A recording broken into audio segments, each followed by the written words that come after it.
biometrically enabled smartphone on their body or in their pocket? Okay, almost everybody. Wait, keep your hands up. I'm not done. I have more than one question. How many of you use that biometric to unlock your phones? Keep your hands up. Okay, good. All right, panel. Wait, keep your hands up. I got 2 more questions. Now, keep your hand up if you use biometrics for some other application besides just unlocking your phone. Wow, that's pretty good. And so now one more thing. How many people use their biometrics at least 5 times a month? At least 10 times a month? Keep your hands up. 20 times a month. Okay, so this is really astounding. For those of you sitting in the room, it's probably not that astounding. If I'd asked that question 2 years ago, maybe half the hands would have been up.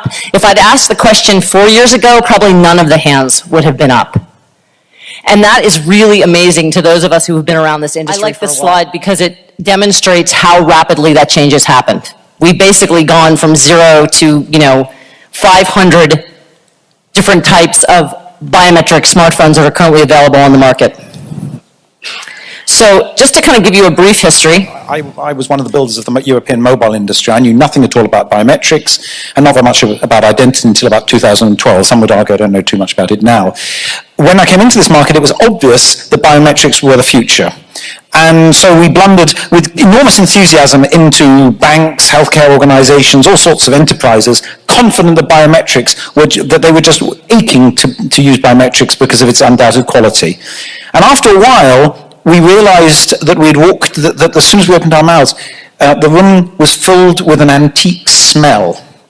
That what was happening was that we were touching upon an ancient nerve, that somehow we were coming in on the back end of a really foul reputation, that something had happened way before our arrival in the market that had poisoned the reputation of biometrics for a long time.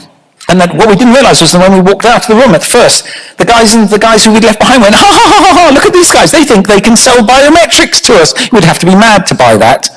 Something dreadful seemed to have happened to the reputation of biometrics in the mid-noughties, which was still hanging around until about 2 or 3 years ago. And the combination of a new generation of technology, of Touch ID, and just the march of time finally seems to have blown that smell away. And now, actually, we've got a real market ahead of us. But it's a very strange thing to walk into a place which has recently been poisoned. And I think the change I'm seeing in the industry is people beginning to actually embrace that model and move it forward. Yep, I would agree with all of these folks. The only addition that I would make is just the capacity that we find in the mobile devices.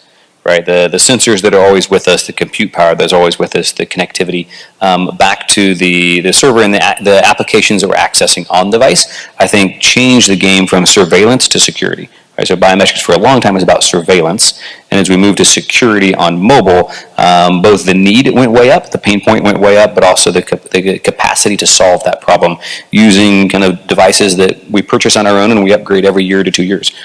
Is really kind of like what opened it up, and Touch ID, probably no better example than that. And now you see the number of fingerprint devices is the most blatant example. So as we kind of move on from a bit of the past, I always find it sort of interesting to kind of do a exhalation about what problems you had in the past, so we can talk a little bit about where we are now and moving on to the future. So, as I mentioned in the presentation, Toby just touched on it, the introduction of Touch ID was really a tipping point in the industry in a serious way, and it really heralded what I consider to be a new age, a new era of biometrics. And all of these people here on this panel have some experience in that mobile realm. So I wonder, when you talk about where we are now, like, how do you characterize the era that we're in, if you will? What do you think have been the most significant accomplishments or advancements really since Touch ID was introduced in the last 3.5 years, and so what are the challenges relative to that shift that we're seeing right now? Maxine, could I cut across you just 1 second? Because there's one question which I think associated with that, which we need to address, is why does anyone in this room care? Why are you all sitting here talking about biometrics? I think this is the most important session of the entire conference, because this whole conference is about identity, and identity is about being able to assert attributes repeatedly about the same person. And identity is meaningless if it isn't the same person appearing time after time. Well, the only way in which you can determine that it's the same person, the basic fabric of an identity, is authentication. Because otherwise, different people can present and the whole thing is destroyed. A lot of the conversation that's been going on in different parts of this conference have all been about the device. So actually, there's been a lot of discussion about how in future we won't have identities at all. Our handsets, our mobile devices will have identities, and we will be merely appendages of our mobile devices. That actually, identity will belong to this, not to me. Now, that's not okay. So the only way in which we can genuinely assert in a repeatable, persistent, reliable, and secure way our own identities will be via biometrics. In my view, there is no other secure way. In the old days, we used to do it by means of something we know, but the current era of cybersecurity, and this returns to your message, Maxine, the current world of cybersecurity, which doesn't look like the world of the cyber attacks, that doesn't look like the world of 5 years ago, has now made something you know an untenable way of asserting your identity. So biometrics are the only way in which you can actually as the only foundation upon which you can build a digital identity. That's why we're all here. This is the biometrics puts the person back in the transaction. And quite frankly, if it's just you in the transaction, friction goes away. Because all the things that we do today in the guise of security are because we don't know who's actually using the device. So we'll send you an SMS code, we'll send an email, or we'll call and we'll ask you for the last 4 of your social and your mother's maiden name, and it goes on and on and on, because you don't know who I am. But if you put the person back in the transaction, it becomes very easy. And so, we've all used Touch ID. It's convenient. If you look at what, everybody here has different technology. If you look at what Toby and the team are doing with Iris, with Eye and Face, it's simple. There's not a person on the planet today that can't take a selfie, right? I have 3 boys, and it's the first thing they do every morning is take an Instagram or something and send it to their friends. It's so easy to do. So we're actually changing the paradigm. I'm actually fascinated by the fact that we're actually beginning to increase security and decrease friction. Digital is new. Physical has been around for millions of years. The digital paradigm is new, and we're finally starting to learn what it means to create trust online. And it's not passwords, as you all can see from recent news. It's about putting that person somehow back into that transaction and then doing it on an ongoing and continuous basis. Can I ring in a bell, though? Because there's one thing that was just said that I do disagree with. Easy is absolutely fundamental. In fact, if security isn't easy, it isn't secure. Frictionless can mean not demanding any effort, but frictionless sometimes is taken to mean invisible and instant. I actually increasingly disagree that you want security, you want authentication to be invisible. There are a number of different data points that suggest that if you make it invisibly easy and quick and almost invisible, to get into really sensitive data, or to pay people a lot of money, or to do things that matter, it scares the bejesus out of people because they think that they're not being protected. It's essential to make it easy, but you need a moment of ceremony. So this word frictionless can sometimes mean low cognitive load, but it can sometimes mean zero ceremony. And I think zero ceremony security will increasingly be rejected by consumers. So he did say beforehand that he was going to start an argument, so he's doing it.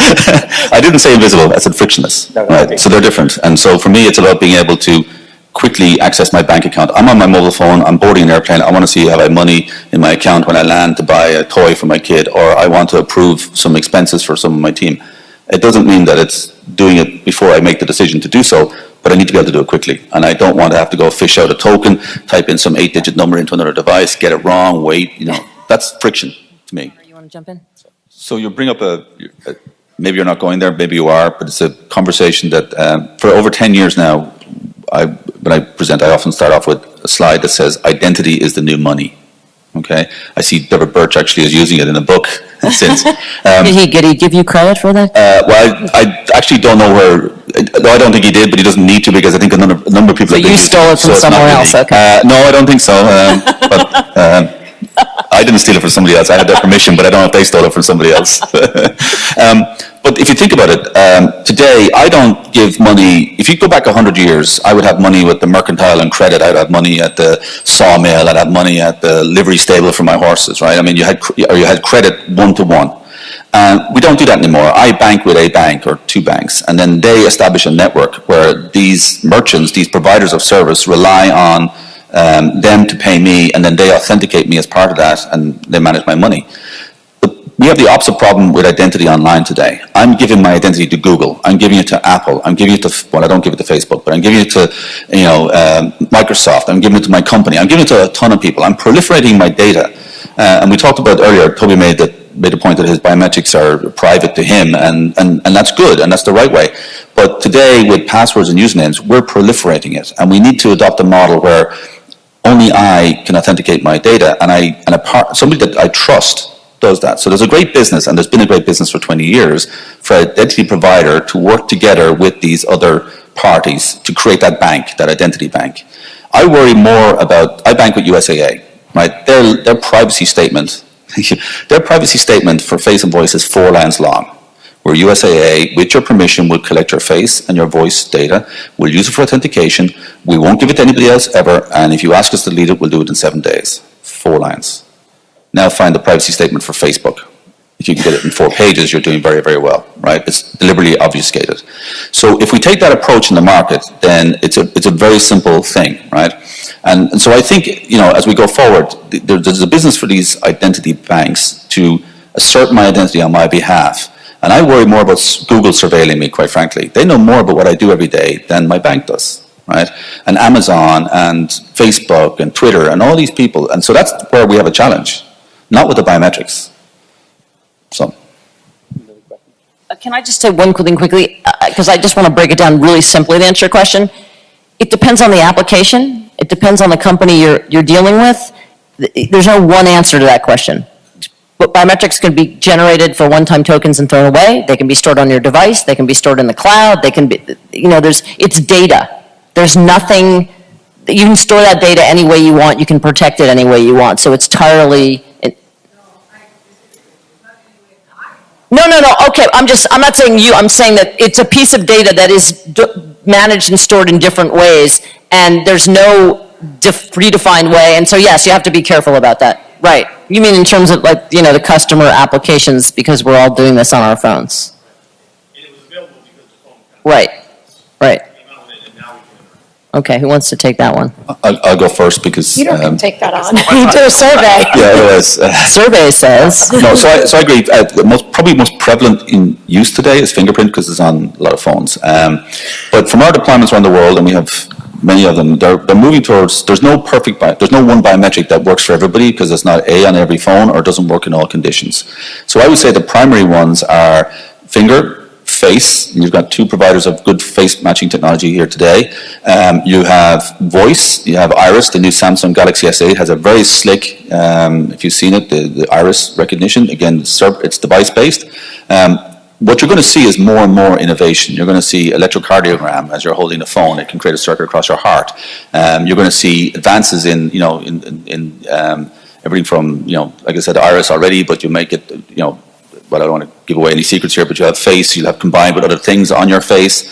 So you're going to see continuous innovation in that space. I think we're moving to the point where there's different ways to authenticate humans depending on what device is available. Fingerprint will always be there, but in cars, you're not going to be touching something. It'll be voice, as you're driving, because people are used to speaking. Sitting in front of a smart TV, it'll probably be face or iris or iPrint or something like that. So there's no one. I think there's a whole plethora coming, but fingerprint did kind of start it for the consumer. Fingerprint sensors were just cheap and easy to put on phones. That's kind of why they started. I would argue that faces are going to be the next big thing. We already know there's going to be a face scanner in the iPhone 8. The reason why faces are going to be huge is that sensors are ubiquitous. You've got an issue. Where are the sensors? For face, the answer is everywhere, because every single personal device has a front-facing camera. The second reason is that it's, from a usability point of view, it just doesn't get simpler. Earlobes, for example, are an awful problem because you feel like a complete idiot going and shoving your phone out here, and it's also very difficult to align. So from a usability point of view, earlobes are awkward. The third reason for faces is there is enormous informational complexity in a face. And by doing what we do, for example, which is to illuminate the face, you can add further complexity. That enables you to discover things about the face and enables you to protect it against liveness attacks in a way that is impossible now with voice and becoming increasingly difficult now for fingerprints.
የዮሐንስ ራእይ ምዕራፍ 13 ከቁጥር 11 እስከ 18 እንዲሁም ዮሐንስ ራእይ ምዕራፍ 14 ከቁጥር 9 ጀምሮ እስከ 13 ያለውን መልእክት አብረን በንባብ እንመልከት።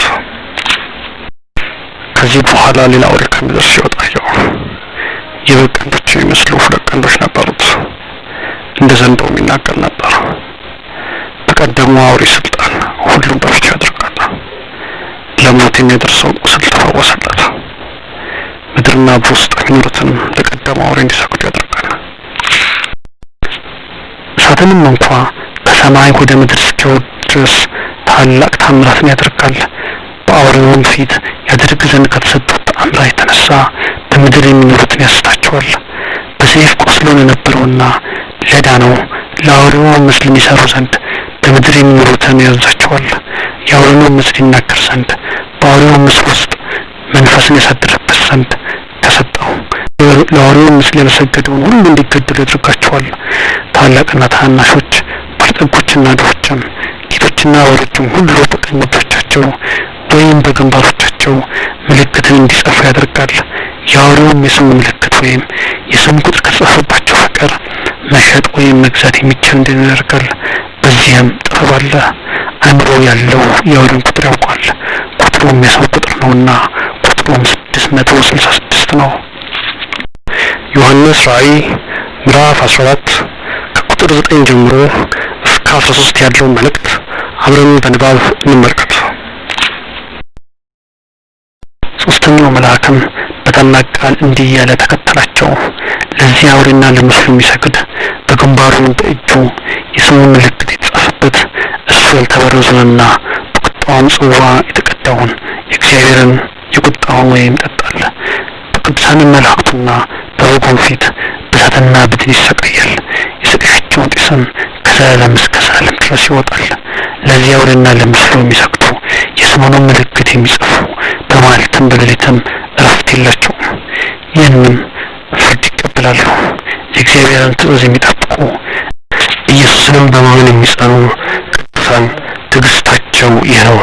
ከሰማይም ቃል መጣ እንዲህ የሚል አሁን ጻፍ፣ ስለ እግዚአብሔር የሚሞቱ ብፁዓን ናቸው። አሁን መንፈስ ቅዱስ እንዲህ ብሏል፣ ከድካማቸው እንዲያርፉ ስራቸው ይከተላቸዋል፣ ወደ ሕይወት ምንጭም ይወስዳቸዋል። ዮሐንስ ራእይ ምዕራፍ 19 ከቁጥር 11 እስከ 1 እንዲሁም ምዕራፍ 20 ከቁጥር 1 እስከ 15 ያለውን መልእክት አብረን በንባብ እንመልከት። አምባ ላይ ፈረስና የተቀመጠበት። ከዚህም በኋላ ሰማይ ተከፍቶ አየሁ። እነሆም አምባ ላይ ፈረስ ወጣ። የተቀመጠበትም የታመነና እውነተኛ ይባላል፣ በጽድቅም ይፈርዳል ይዋጋል። ዓይኖቹም እንደ እሳት ነበልባል ናቸው። በራሱ ላይ ብዙ ዘውዶች አሉ። ከእርሱም በቀር አንድስ እንኳ የማያውቀው የተጻፈ ስም አለው። በደም የታጠበ ልብስም ለብሷል። ስሙም ቃለ እግዚአብሔር አሉት። የሰማይ ጭፍሮችም ንጹሕ የብርሃን ልብስ ለብሰው በአምባዎች ፈረሶችም ተቀምጠው ይከተሉት ነበር። አሕዛብንም ይመታበት ዘንድ ከአፉ የተሳለ ሰይፍ ይወጣል። እርሱም በብረት ዘንግ ይጠብቃቸዋል። እርሱም ሁሉን የሚገዛ የእግዚአብሔርን የቁጣ መቅሰፍትን ወይን መጭመቂያ ይረግጣል። በእርሱ ላይና በቁሙ ላይ የነገሥታት ንጉሥ የጌቶች ጌታ የሚል ስም ተጽፎበታል። ከዚህም በኋላ አንድ መልአክ በፀሐይ ላይ ቆሞ አየሁ። በታላቅ ቃልም እየጮኸ በሰማይ መካከል የሚወራው አፋት ሁሉ እንዲህ አለ፣ ኑ ወደ ታላቁ ወደ እግዚአብሔር በዓል ተሰብሰቡ። የነገሥታቱንም ሥጋ፣ የሻለቆቹንም ሥጋ፣ የኃያላኑንም ሥጋ፣ የፈረሶችንና የፈረሰኞችንም ሥጋ፣ የጌቶችንና የባሪያዎችንም ሥጋ፣ የታናሾችንና የታላቆችንም ሥጋ ትበሉ ዘንድ ተሰብሰቡ። ከዚህ በኋላ ያ ቀድሞ ያየሁት አውሬ ወጣ። የምድር ነገሥታትም ያን በአምባ ፈረስ የተቀመጠውን ከነ ሰራዊቱ ይወጉት ዘንድ ከነ ሰራዊታቸው ከእርሱ ጋር ተሰብስበው አየሁ። ከዚህም በኋላ አውሬው ተያዘ፣ በእርሱ ፊት ታምራትን አደረገ። የአውሬውን ምልክት የተቀበሉትን ለምስሉ የሚሰገዱትን ያሳተ ሐሰተኛው ነብይ ከእርሱ ጋር ተያዘ። ሁለቱም በሕይወት ሳሉ በዲን ወደሚቃጠል ወደ እሳት ባህር ተጣሉ። የቀሩትም በፈረስ ላይ ከተቀመጠው ካፉ የሚወጣው ሰይፍ ተገደሉ። የሰማይ ወፎችም ሁሉ ከስጋቸው ጠገቡ። ምዕራፍ 20 ከቁጥር 1 እስከ 15 ያለውን መልእክት አብረን በንባብ እንመልከት። የሰይጣን መታሰር። ከዚህም በኋላ ሌላ መልአክ ከሰማይ ሲወርድ አየሁ። የጥልቁን መክፈቻና ታላቁን ሰንሰለት በእጁ ይዞ ነበር። የቀደመውን እባብ ዘንዶውንም እርሱም ዲያብሎስና ሰይጣን የተባለውን ያዘው፣ 1000 ዓመትም አሰረው፣ ወደ ጥልቁም ጣለው።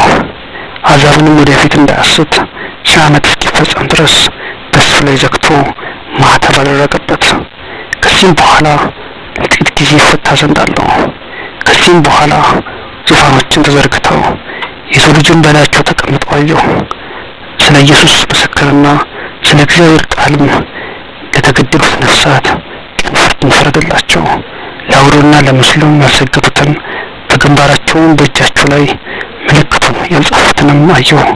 እነርሱም ከክርስቶስ ጋር 1000 ዓመት ኑረው ይነግሣሉ። ሌሎች ሙታን ግን ይህ 1000 ዓመት እስኪፈጸም ድረስ አይነሱም። ይህችን የመጀመሪያው ትንሣኤ ናት። አስቀዳሚ ፍጥረት ትንሣኤ ዕድል ያገኘ ሰው ብፁዕና ቅዱስ ነው።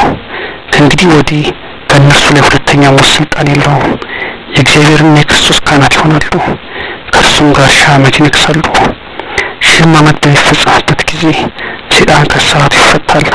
በአራቱ የምድር ማዕዘን ያሉትን አሕዛብ ያስት ዘንድ ጎግንና ማጎንም ለሰልፍ ይሰበስባቸው ዘንድ ይወጣል። ቁጥራቸውም እንደ ባህር አሸዋ ነው። ወደ ምድረ ስፋት ወጡ። የቅዱሳን ሰፈር ቅድስቱን ከተማ ከበቡ።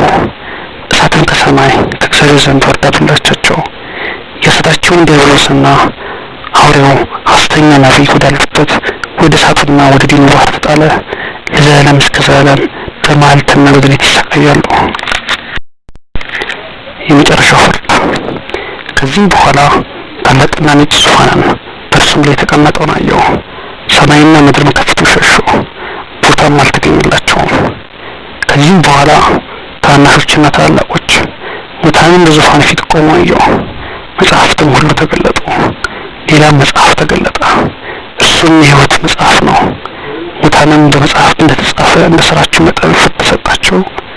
ባህርም በእርሷ ውስጥ ያሉትን ሙታን ሁሉ መለሰች።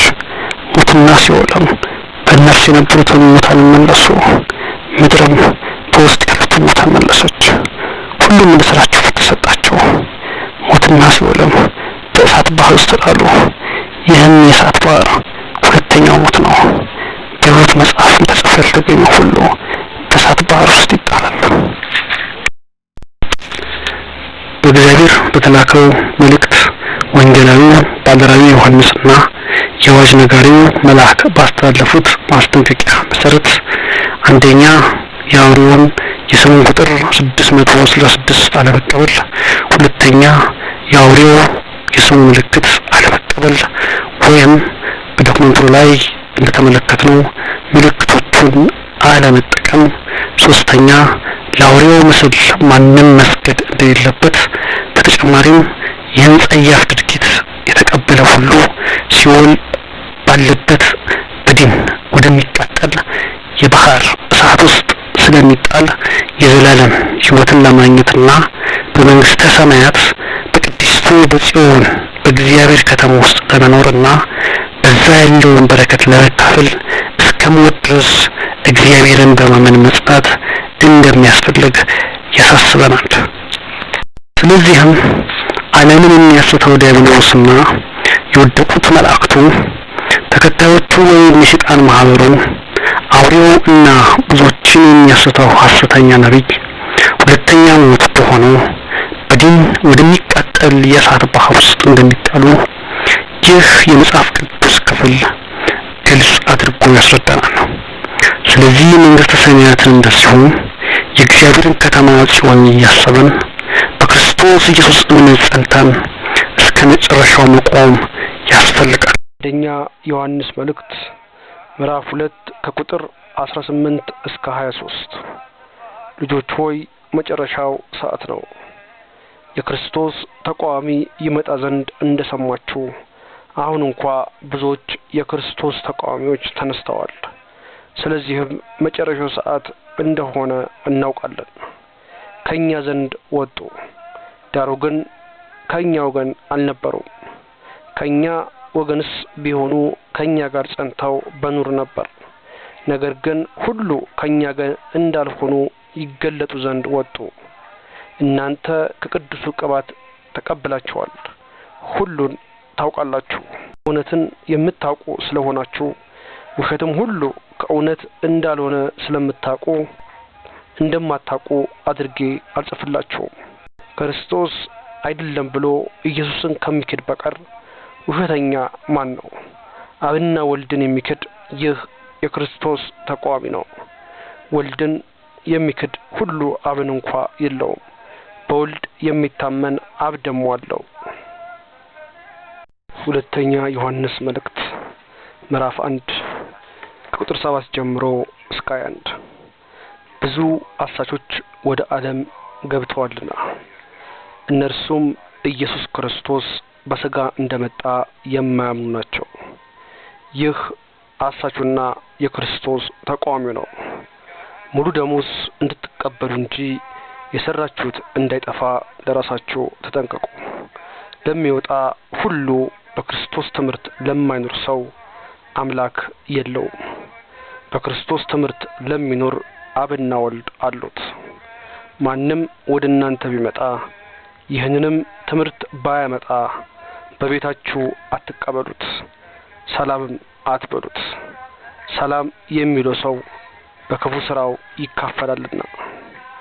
ሁለተኛ ወደ ጢሞቴዎስ መልእክት ምዕራፍ 3 ከቁጥር 1 እስከ 7 ነገር ግን በመጨረሻው ቀን የሚያስጨንቅ ዘመን እንዲመጣ ይህን ወቅ ሰዎች ራሳቸውን የሚወዱ ይሆናሉና፣ ገንዘብን የሚወዱ፣ ትምክተኞች፣ ትዕቢተኞች፣ ተሳዳቢዎች፣ ለወላጆቻቸው የማይታዘዙ፣ የማያመሰግኑ፣ ቅድስና የሌላቸው፣ ፍቅር የሌላቸው፣ እርቅን የማይሰሙ፣ ሐሜተኞች፣ ራሳቸውን የማይገዙ፣ ጨካኞች፣ መልካም የሆነውን የማይወዱ፣ ከዳተኞች፣ ችኩሎች፣ በትዕቢት የተነፉ፣ ከእግዚአብሔር ይልቅ ተድላን የሚወዱ ይሆናሉ።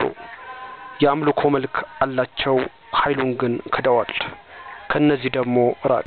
ወደ ቤቶች ሾልከው እየገቡ ኃጢአታቸውን የተከመረባቸው በልዩ ልዩ ምኞትም የሚወሰዱትን ሁልጊዜም እየተማሩ እውነትን ወደ ማወቅ ሊደርሱ ከቶ የማይችሉትን ሞኞችን ሴቶች የሚማርኩ ከእነዚህ ዘንድ ናቸውና።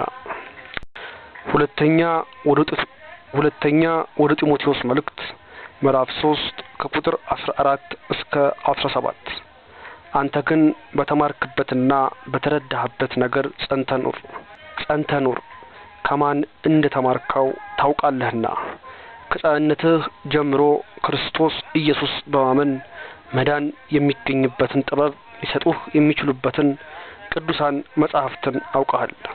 የእግዚአብሔር ሰው ፍጹምና ለበጎ ሥራ ሁሉ የተዘጋጀ ይሆን ዘንድ የእግዚአብሔርን መንፈስ ያለበትን መጽሐፍ ሁሉ ለትምህርትና ለተግዛጽ ልብንም ለማቅናት በጽድቅም ላለው ምክር ደግሞ ይጠቅማል። የሐዋርያት ሥራ ምዕራፍ 2 ከቁጥር 16 እስከ 21 ይህ በነቢዩ ኢዮኤል የተባለው ነው። እግዚአብሔር ይላል፣ በመጨረሻው ቀን እንዲህ ይሆናል፣ ሥጋ በለበሰው ሁሉ ላይ ከመንፈሴ አፈሳለሁ። ወንዶችና ሴቶች ልጆችም ትንቢት ይናገራሉ፣ ጎበዞችም ራእይ ያያሉ፣ ሽማግሌዎችም ሕልም ያልማሉ። ደግሞ በዛች ወራት በወንዶችና በሴቶች ባሪያዎቼ ከመንፈሴ አፈሳለሁ፣ ትንቢትም ይናገራሉ። ድንቆችም በላይ በሰማይ ምልክቶችም በታች በምድር እሰጣለሁ። ደምም እሳትም ጭጋግም በሰማይ ይሆናል። ታላቅ የሆነ የጌታ ቀን ሳይመጣ ፀሐይ ወደ ጨለማ ጨረቃም ወደ ደም ይለወጣሉ። የጌታን ስም የሚጠራ ሁሉ ይድናል። አንደኛ የጴጥሮስ መልእክት ምዕራፍ 3 ከቁጥር 1 እስከ 13 በመጨረሻው ዘመን እንደራሳቸው ምኞት የሚመላለሱ ዘባቾች በመዘበት እንዲመጡ በፊት ይሄን ወቁ። እነርሱም የመምጣቱ ተስፋ ቃል ወዴት ነው? አባቶች ከሞቱበት ጊዜ ከፍጥረት መጀመሪያ ይዞ ሁሉ እንዳለ ይኖራል ይላሉ። ሰማያት ከጥንት ጀምሮ ምድርም በእግዚአብሔር ቃል ከውሃ ተገጥማ በውሃ መካከል እንደነበሩ ወደው አያስተውሉምና በዚህም ምክንያት ያን ጊዜ የነበረ ዓለም በውሃ ሰጥሞ ጠፋ። አሁን ያሉ ሰማይና ምድር ግን እግዚአብሔርን የማያመልኩት ሰዎች እስከሚጠፉበት እስከ ፍርድ ቀን ድረስ ተጠብቀው በዚያ ቃል በእሳት ቀርተዋልና እናንተ ግን ወዳጆች ሆይ በጌታ ዘንድ አንድ ቀን እንደ 1000 ሺህ ዓመትም እንደ አንድ ቀን እንደሆነ ይህን አንድ ነገር አትርሱ። ለአንዳንዶች ግን እንደሚዘገይ እንደሚመስላቸው ጌታ ስለ ተስፋ ቃሉ አይዘገይም። ነገር ግን ሁሉ ንስሐ እንዲደርሱ እንጂ ማንም እንዳይጠፋ ወዶ ስለእናንተ ይታገሳል። የጌታ ቀን ግን እንደ ሌባ ሆኖ ድንገት ይመጣል። በዚያም ቀን ሰማያት በታላቅ ድምጽ ያልፋሉ፣ የሰማያትን ፍጥረት በትልቅ ትኩሳት ይቀልጣል፣ ምድርም በሷም ላይ የተደረገ ሁሉ ይቃጠላል። ይህ ሁሉ እንዲህ የሚቀልጥ ከሆነ የእግዚአብሔር ቀን መምጣት እየጠበቃችሁና እያስቸኮላችሁ በቅዱስ ኑሮ እግዚአብሔርን በመምሰል እንዲህ ልትሆኑ ይገባችኋል።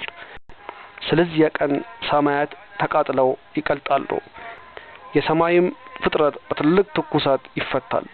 ነገር ግን ጽድቅ የሚሆንባት አዲስ ሰማይና ምድርን እንጠብቃለን።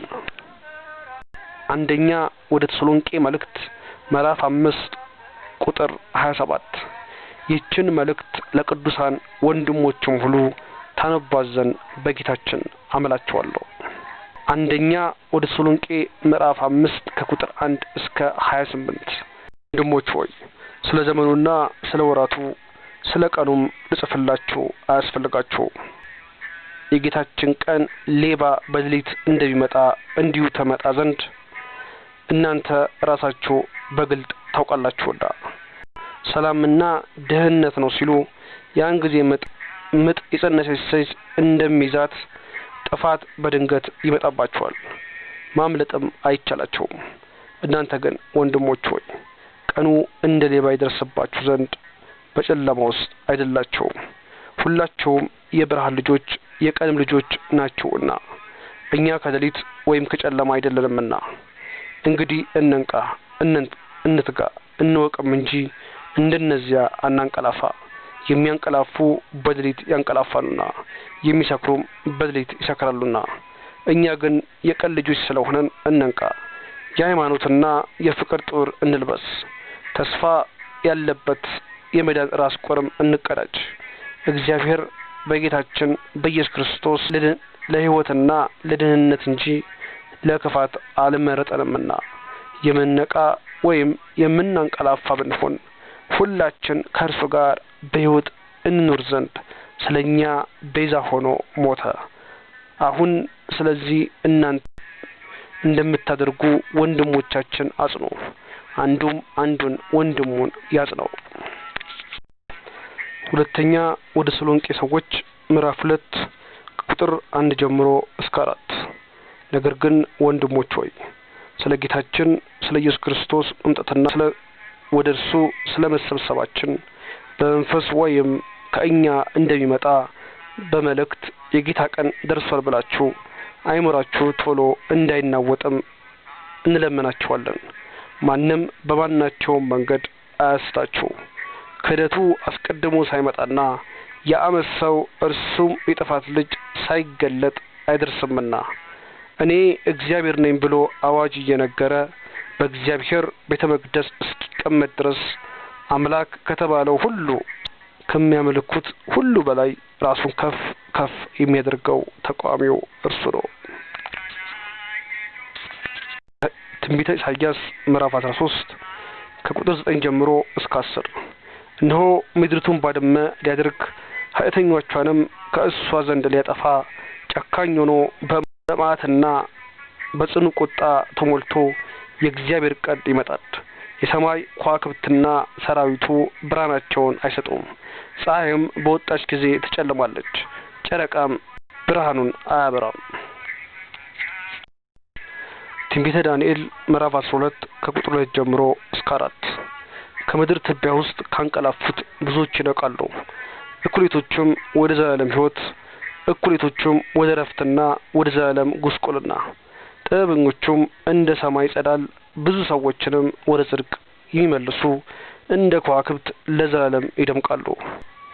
ዳንኤል ሆይ አንተ ግን እስከ ፍጻሜ ዘንድ ድረስ ቃሉን ዝጋ፣ መጽሐፉን አትም። ብዙ ሰዎች ይመራመራሉ፣ እውቀትም ይበዛል። ምዕራፍ 12 ቁጥር 10 ብዙ ሰዎች ሰውነታቸውን ያጠራሉ፣ ይነጡማል። ክፉዎች ግን ክፋትን ያደርጋሉ። ክፉዎች ሁሉ አያስተውሉም፣ ጥበበኞች ግን ያስተውላሉ። የማርቆስ ወንጌል ምዕራፍ 13 ከቁጥር 20 እስከ 31 ጌታስ ወራቶቹን ባያሳጥር ስጋ የለበሰ ሁሉ ባልዳነም ነበር። ነገር ግን ስለመረጣቸው ምርጦች ወራቶቹን አሳጠረ። በዚያም ጊዜ ምንም እነሆ ክርስቶስ ከዚህ ያለ ወይም እነሆ ከዚህ ያለ ቢላችሁ አትመኑ። ሐሰተኛ ክርስቶሶችና ሐሰተኛ ነብይ ይነሳሉና ቢቻላቸውስ የተመረጡትን እንኳ ያስቱ ዘንድ ምልክት ድንቅ ያደርጋሉ። እናንተ ግን ተጠንቀቁ፣ እነሆ አስቀድሜ ሁሉን ነገርኳችሁ። በዚያን ወራት ግን ከዚህ መከራ በኋላ ፀሐይ ይጨልማል፣ ጨረቃም ብርሃኗን አትሰጥም፣ ከዋክብትም ከሰማይ ይወድቃሉ፣ የሰማይ ኃይላትም ይናወጣሉ። በዚያም ጊዜ የሰው ልጅ በብዙ ኃይልና ክብር በደመና ሲመጣ ያዩታል። በዚያን ጊዜ መላእክትን ይልካል፣ ከአራቱም ነፋሳትም ከምድር ዳርቻ እስከ ሰማይ ዳርቻ የተመረጡትን ይሰበስባቸዋል። ምሳሌውንም ከበለስ ተማሩ። ጫፏ ሲለሰልስ ቅጠሏም ሲያቆጠቁጥ ያን ጊዜ በጋ እንደቀረበ ታውቃላችሁ። እንዲሁ ደግሞ እናንተ ይህን ሁሉ መሆኑን ስታዩ ቀርቦ በደጅ እንደሆነ እወቁ። እውነት እላችኋለሁ ይህ ሁሉ እስኪሆን ድረስ ይህ ትውልድ አያልፍም። በመጨረሻም ኢየሱስ የእግዚአብሔር አብ ልጅ ክርስቶስ እንደሆነ የብሉይ ኪዳን እንዲሁም የአዲስ ኪዳን መጻሕፍት በአንድ መንፈስ በመሆን እንዲህ ብለው ያረጋግጣሉ። የእግዚአብሔር ቃል አሜን የሆነው የታመነውና እውነተኛው ያለውና የነበረው የሚመጣው አልፋና ኦሜጋ ቀዳማዊና ዳህራዊ መጀመሪያውና መጨረሻው ሕያው የእምነታችን ሐዋርያና ሊቀ ካህናችን የቤተክርስቲያንን የአካል ራስ የሆነው የሕይወት ምንጭ ሆኖ ለሙታን የዘላለም ሕይወትን የሚሰጥ ኃጢአተኛውን ብቻውን ማጽደቅ የሚችለው ከሞት ማምለጫ ብቸኛነታችን ሕይወቱን ከፍሎ ሕይወታችን ያተረፈ ተዋርዶ የከበረን ለሕይወታችን ራሱን ከፍሎ የሰጠ ለኃጢአታችን መፍትሄ ሆኖ በመምጣት በእኛ ምትክ የእኛን ሕመም የታመመ በእኛ ምትክ የእኛን ቁስል የቆሰለ በእኛ ምትክ ታልፎ መስጠት ስለ ሁላችን በደል በመስቀል ተሰቅሎ ከኃጢአታችን እስራት ፈቶን በምሕረቱ የጎበኘን የዕለት እንዲሁም የሞት ብቸኛው መድኃኒት የሆነው የመዳናችን ብቸኛ ተስፋ የሆነው ሰንበታችን እና ዕረፍታችን የሆነው ንጉሳችን፣ መሪያችን፣ ኃይላችን፣ የልባችን ደስታ፣ የጽድቅ ልብሳችን፣ በረከታችን እንዲሁም መሰረታችን የሆነው ሕይወቱን ለሞት አሳልፎ በመስጠት የበደላችንን ዕዳ በደሙ ኃይል ደምስሶ በመክፈል ከሞት የባርነት ቀንበር ነጻ አወጣን። ጥልን በመስቀሉ ገድሎ ሞትንም በሞቱ ሽሮ የሁላችንን በደል በመስቀል ላይ ተሸክሞ ለነፍሳችን መድኃኒት በመሆን ሰዎችን ከአባቱ ከእግዚአብሔር አብ ጋር በደሙ ኃይል ያስታረቀ በብርሃነ ጥምቀት በኩል የእግዚአብሔር ልጆች ወይም የብርሃን ልጆች እንድንሆን ያደረገ በቅዱስ ቁርባን በኩል ራሱን አብልቶንና ጠጥቶን የዘላለም ሕይወት ለሰጠን በትንሣኤ ኃይል ሞትን አድርጎ በመነሳት ቅድመ ዓለም ወደ ነበረበት የክብር ዙፋኑ አድርጎ በእግዚአብሔር አብ ቀኝ የተቀመጠው በመጨረሻው ሰዓትም እኛን በትንሣኤ እንደሚያስነሳን እንዲሁም የወጉት ሁሉ ይመለከቷል ተብሎ በነቢያትና በሐዋርያት እንደተጻፈ በመጽሐፉ በታላቁ የፍርድ ቀን በሰማይ ደመና በሕያዋንና በሙታን ለመፍረድ በክብር ከመላእክቱ ጋር ተመልሶ እንደሚመጣ በጥብቅ በማሳሰብ ያስረዳሉ። የጌታችንና የመድኃኒታችን ኢየሱስ ክርስቶስ ጸጋ የአባታችን እግዚአብሔር ፍቅር የመንፈስ ቅዱስን ኅብረት እስከ ትውልዶች ሁሉ ከዘላለም እስከ ዘላለም ከሁላችን ጋር ይሁን፣ አሜን። In the beginning, God created the heavens and the earth. And God said, "Let there be light." Adam and Eve disobeyed God and ate the forbidden fruit. Since then, since Cain killed Abel, God has seen too much evil in human hearts. God warned me. He told me to build a boat. God has spoken to me. He will lead us to a new home.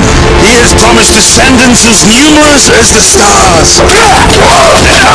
Who are you? My name is Moses. God has sent me to set you free. The Lord brought us out from Egypt, promised us this land. Soon it will be ours. Jerusalem. And David, you have forged God's nation on earth.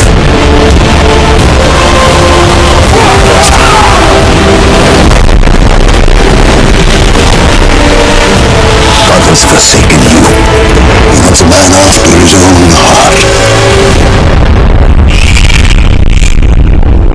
I believe your son is the promised king of his people. What is his name? Jesus. His name is Jesus. There is one to come, greater than me. I'm just a voice in the wilderness, preparing the way for the...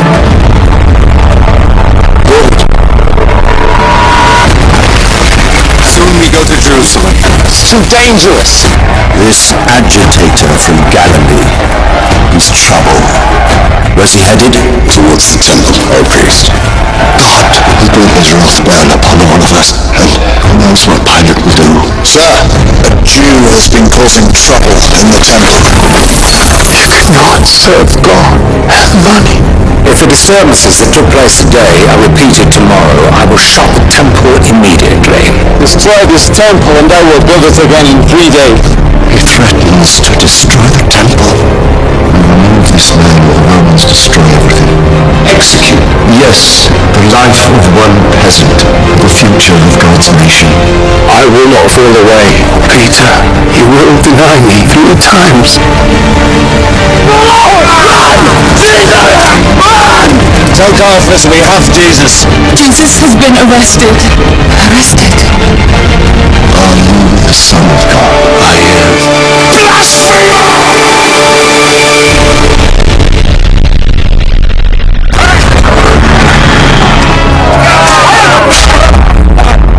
Mary, you will soon give birth to a son. The Son of God. A star shall come out of Jacob, and a scepter shall rise out of Israel. I believe your son is the promised king of his people. What is his name? Jesus. His name is Jesus. There is one to come, greater than me. I'm just a voice in the wilderness, preparing the way for the... Lord, get up and walk. This agitator from Galilee, he's trouble. They say this Jesus has raised a man from the dead. God will bring his wrath down upon all of us, and who knows what Pilate will do. Sir, a Jew has been causing trouble in the temple. You could not serve God and money. If the disturbances that took place today are repeated tomorrow, I will shut the temple immediately. Destroy this temple and I will build it again in 3 days. He threatens to destroy the temple. We remove this man or the Romans destroy everything. Execute. Yes, the life of one peasant for the future future of God's nation. You'll live to regret this.